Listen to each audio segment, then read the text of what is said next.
আসসালামু আলাইকুম। এই নকশাটি দেখতে পাচ্ছেন। এই নকশাটা আপনার বাসার কোনো কাজের মানুষ বা কোনো কর্মচারী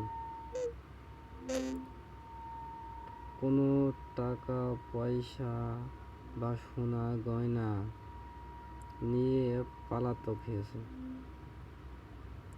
আপনি তাকে কি করবেন?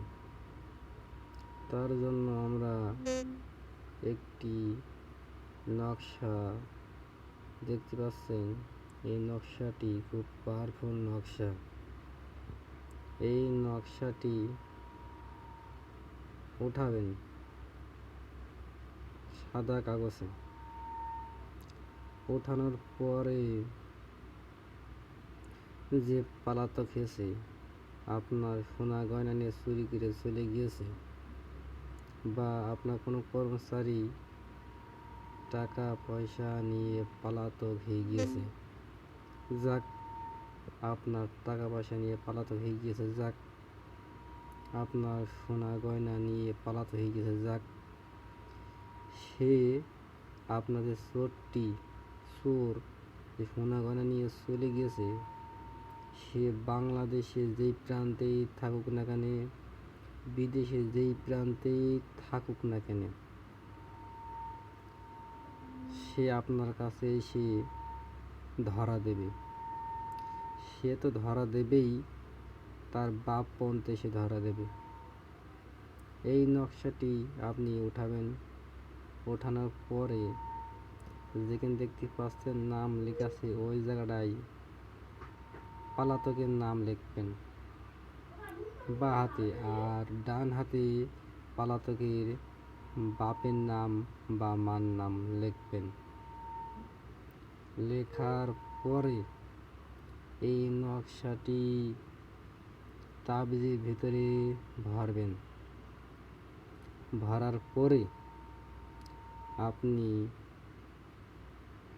আপনার যে বাসা থেকে যে লোক পলাতক হয়েছে, আপনার কর্মচারী বা আপনার বাসার কাজের মানুষ পলাতক হয়েছে, যেই ঘর থেকে পলাতক হয়েছে সেই ঘরে এই তাবিজটা ভরে মোম আটকে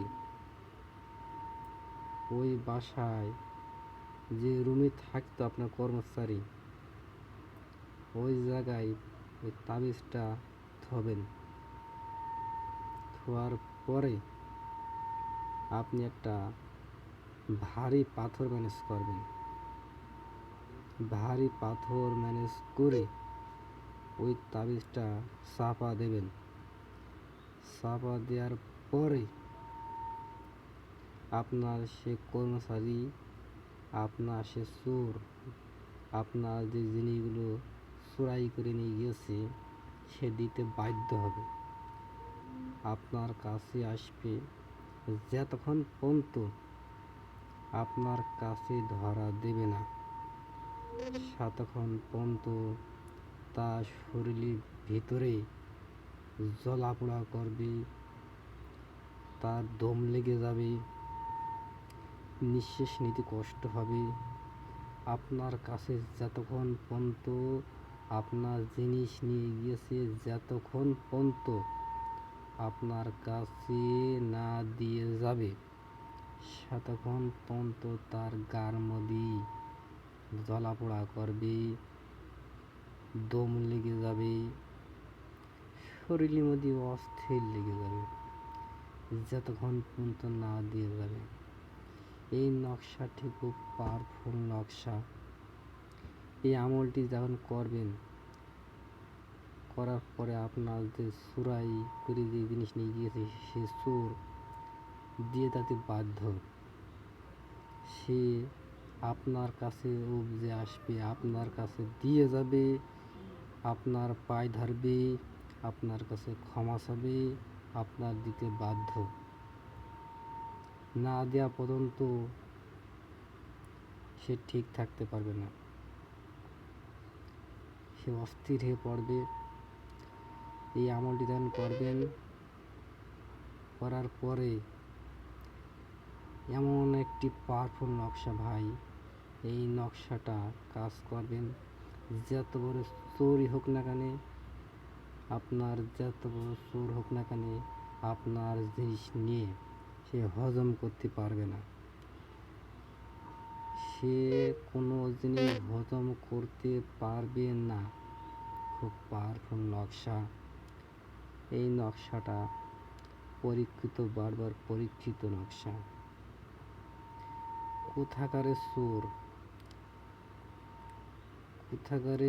চোর, কোথাকারের লম্পট আপনার জিনিস দিতে বাধ্য হবে।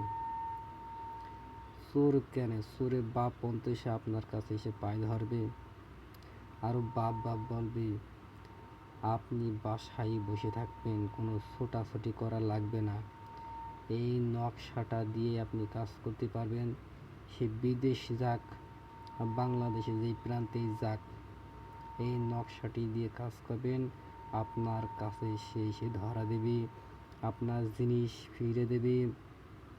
না দেওয়া পর্যন্ত তার নিঃশ্বাস বন্ধ হয়ে যাবে, গা জ্বলাপোড়া করবে। তাই মূল কাজে চলে আসি। আপনাদের নিয়মটা আর একবার বলে দিই। এই নকশাটি দিয়ে কাজ করবেন শনিবারে, মঙ্গলবারে। এইভাবে উঠাবেন, যেরকম করে দেখতে পাচ্ছেন নকশাটা, এইভাবে খাতায় উঠাবেন। ওঠানোর পরে তাবিজের ভিতরে ভরবেন।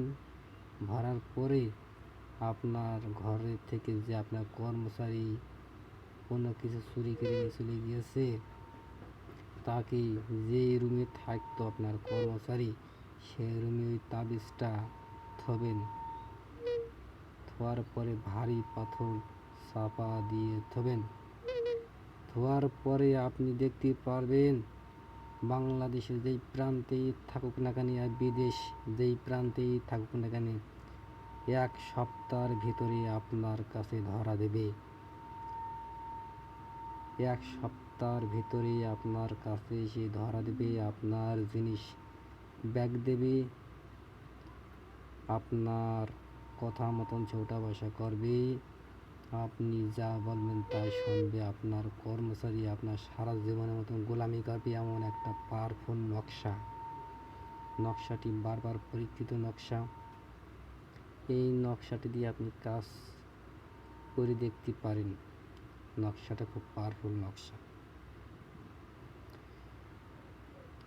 এই নকশাটি এইভাবে উঠাবেন, আমলটি ভুলবেন না।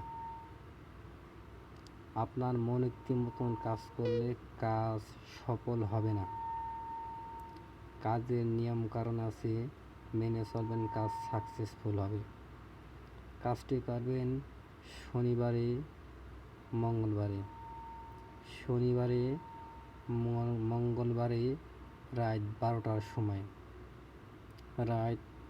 সময়। শনিবারে আর মঙ্গলবারে কাজটি করবেন রাত 12টার সময়। ভালো থাকেন বন্ধুরা। আসসালামু আলাইকুম।